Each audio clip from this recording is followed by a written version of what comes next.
C'est pur, savant, net, moderne, géométrique. C'est la femme design, c'est la femme carrière.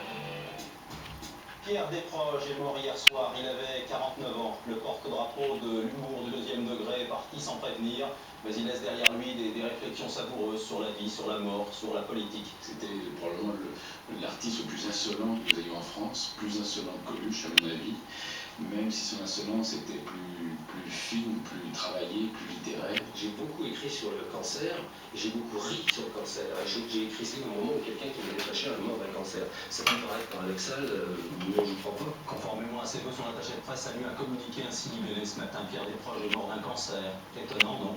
C'était la dernière boutade de Desproges, une sorte de pied de nez au destin. Les Français sont depuis toujours les champions du monde de l'épargne.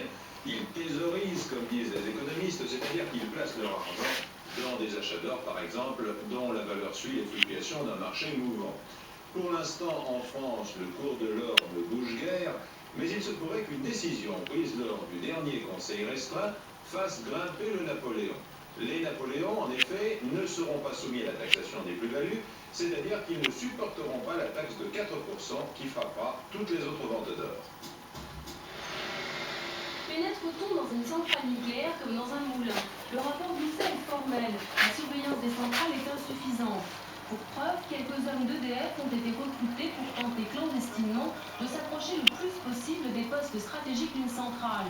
Mauvaise surprise, l'équipe a pu sans problème s'infiltrer jusque dans la salle de commande. À l'époque, la direction d'EDF avait préféré taire l'affaire. Le système de protection des centrales a besoin d'une vraie remise à niveau.